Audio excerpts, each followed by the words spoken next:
jeg vil vise dig, hvordan du hækler i bagerste maskeled, og hvordan du hækler i forreste maskeled. Nu vil jeg hækle en række med fastmasker, men hvor jeg starter med kun at hækle i det bagerste maskeled.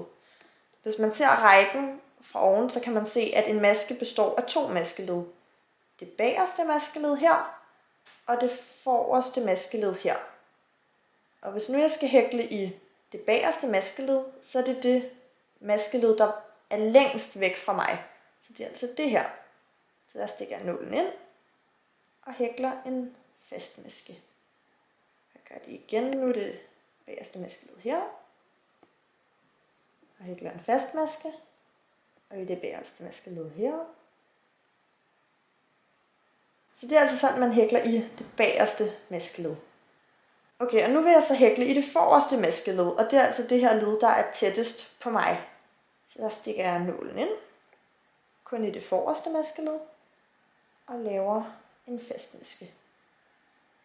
Og jeg stikker igen nålen ind, kun i det forreste maskeled, og laver en fastmaske.